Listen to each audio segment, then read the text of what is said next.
Hi hello नमस्ते। आज की इस वीडियो में हम देखने वाले हैं बहुत ही इंटरेस्टिंग टॉपिक जो है ह्यूमन सेल। बहुत सारे एग्जाम्स में आपको पूछा जाता है most wanted question that is human cell. बहुत ही इंटरेस्टिंग टॉपिक है और बहुत इजीली मैंने एक्सप्लेन किया है। So don't forget to watch till end and let's start without wasting time. What is mean by human cell? तो पहले तो डेफिनेशन देखेंगे। This is the smallest functional unit of body is called as cell.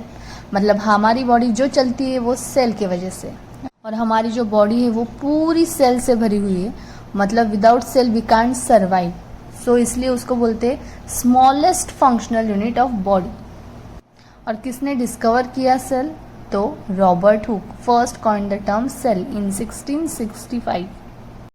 Cell का in detail microscopic study जो होता है उसको बोलते हैं हम cytology. Now will see the structure of cell. मतलब जो इत्तू सा जो सेल है वो कैसे बना है, उसके क्या क्या स्ट्रक्चर है, तो आज हम देखेंगे। So it consist of cell membrane, plasma membrane जो आउटर लेयर है, देन साइटोप्लाज्म जो मिडल पोर्शन है, एंड न्यूक्लियस जो इनर मोस्ट पोर्शन है। Look at this image, you will come to know the outer most layer, thick outermost layer is called as cell membrane. जो बाहर की layer दिखाई गई है यहाँ पे डार्क पिंक कलर की, वो है सेल मेम्ब्रेन।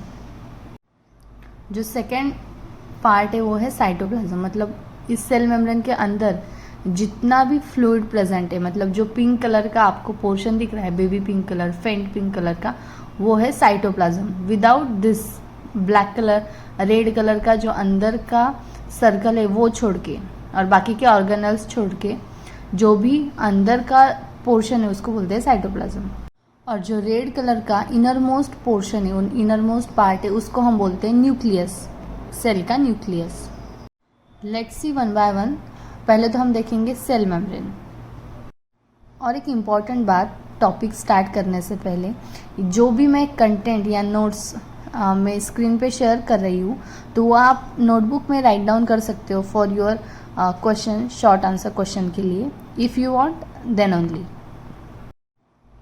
पहले देखेंगे it is protective layer of cell body.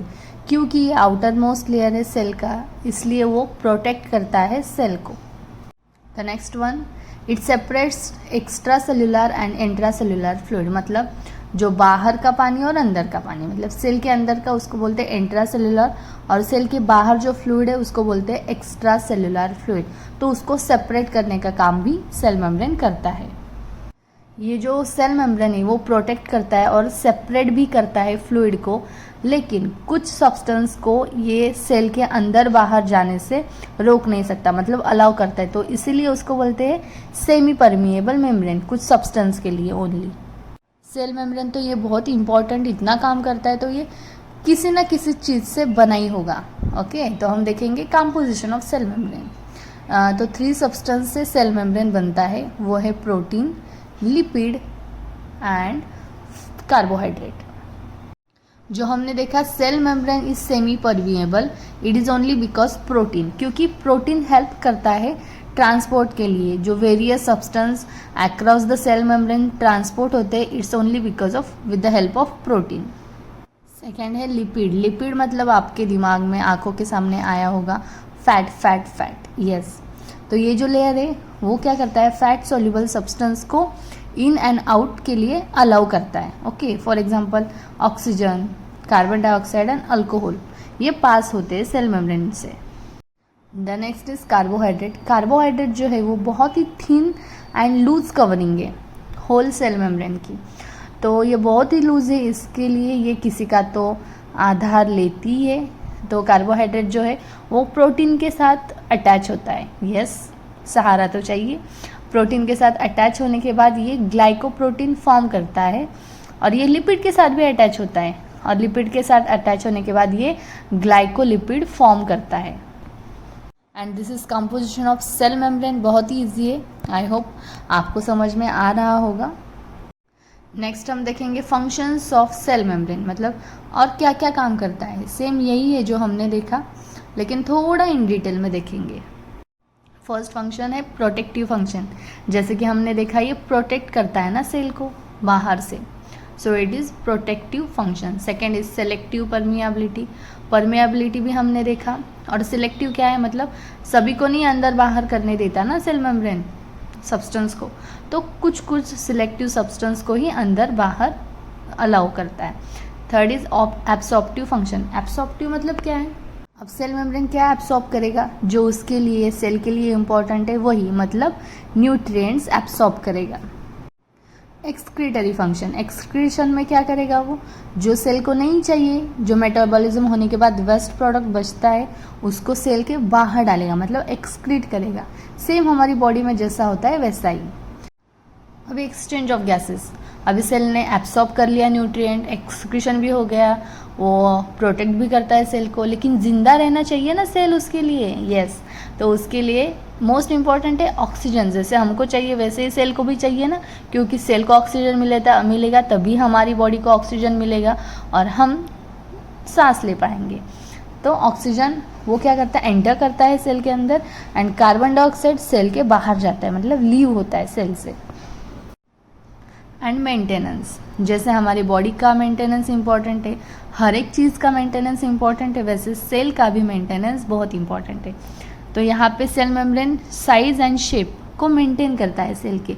अगर सेल को साइज ही नहीं रहा, शेप ही नहीं रहा, तो उसके अंदर के जो ऑर्गेनल्स है, जो न्यूक्लियस है, उसका क्या होगा वो आप ही सोच लो। इसलिए maintenance of size and shape is very important. Next हम देखेंगे second structure of cell, that is cytoplasm.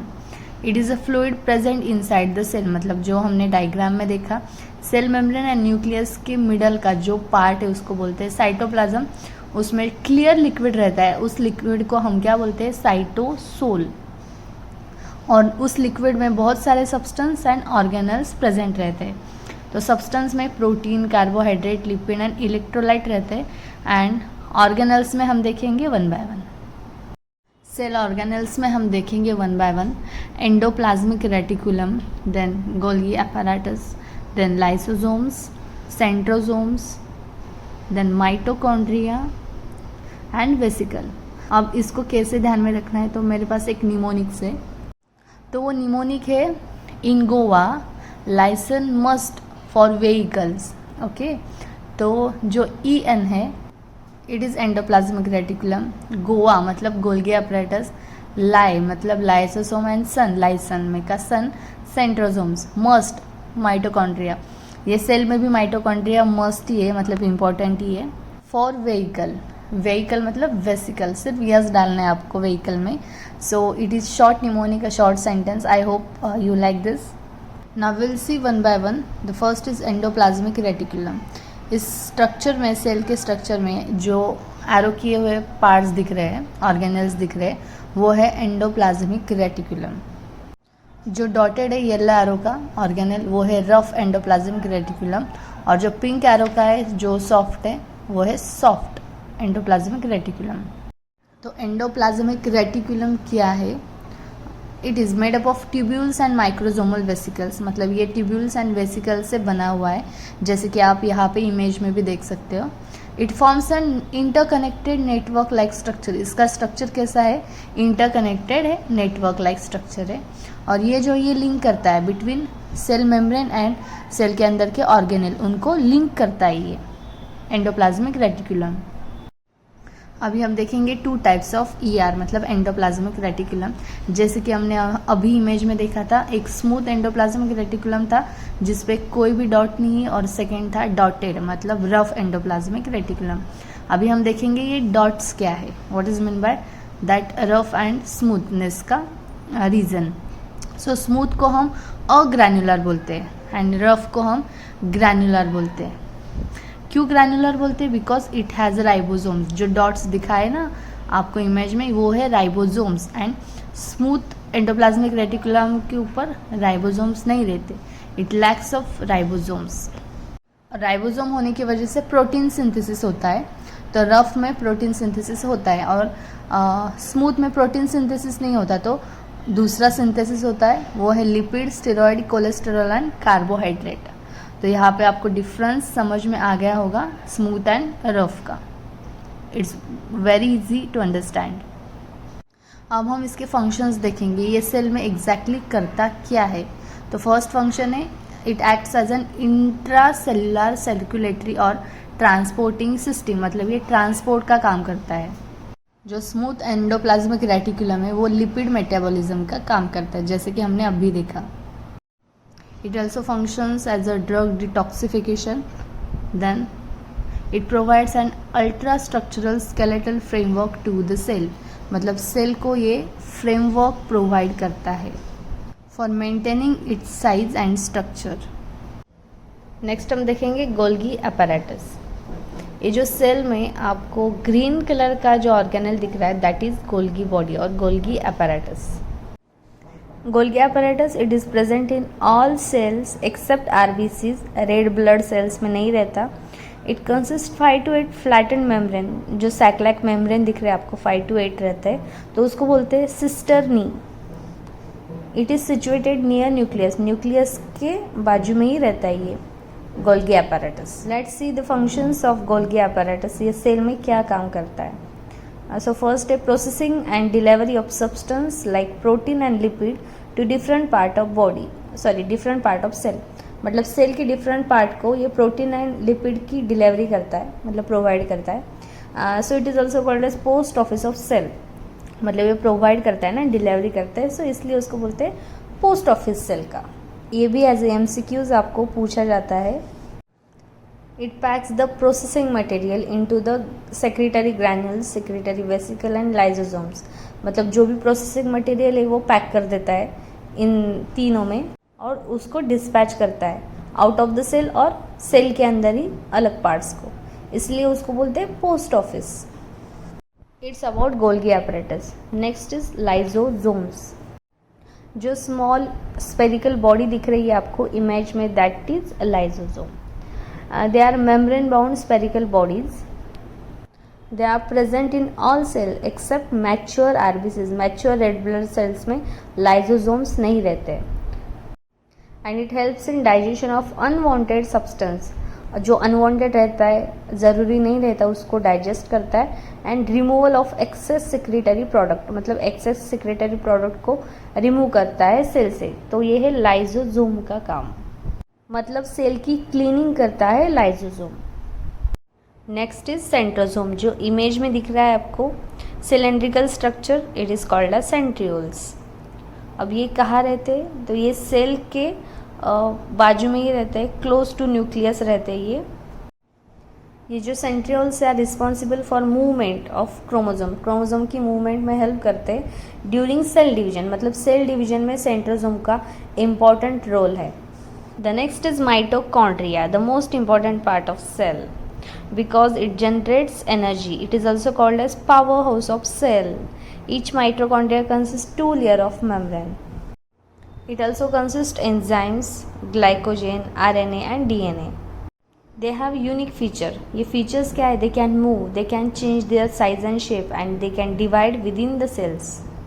Now see the functions of mitochondria. The first is help in regulation of metabolic activities of cell. Metabolic activities में ये mitochondria help करता है। Second, it plays important role in energy production because इसको power house of cell बोलते हैं। It involves in detoxification process in hepatocytes, hepatocytes में detoxification process में involve रहता है mitochondria.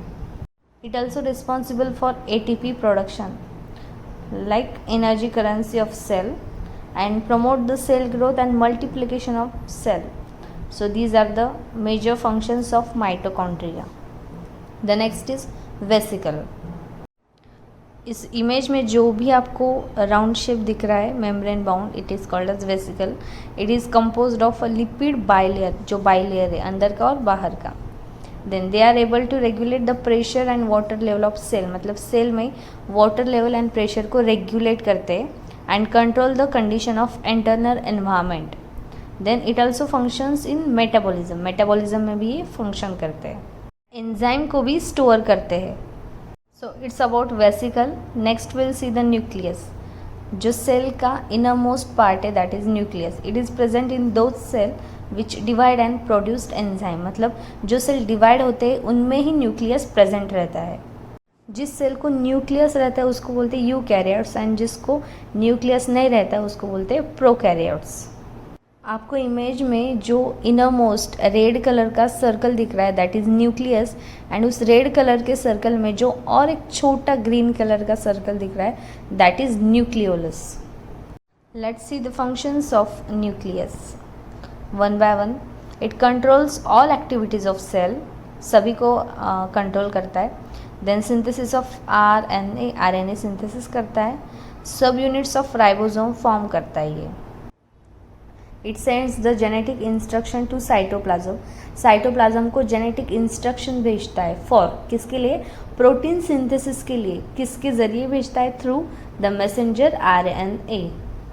It controls the cell division, nucleus जो all activities है cell के वो कंट्रोल करता है एंड उसमें सेल डिवीजन ये भी एक आता है। Nucleus it stores the hereditary information in chromosomes, chromosomes में हेरिडेटरी इंफॉर्मेशन स्टोर करने का काम न्यूक्लियस करता है। So these are the important functions of nucleus. Cell इस टॉपिक पे हमने देखा most important 3 layers that is cell membrane, cytoplasm और ये nucleus. So here we end with this video. I hope आपको वीडियो पसंद आया होगा। अगर कुछ डाउट्स है, क्वेरीज है तो आप कमेंट सेक्शन में आपका मैसेज ड्रॉप कर सकते हो and thank you so much for watching.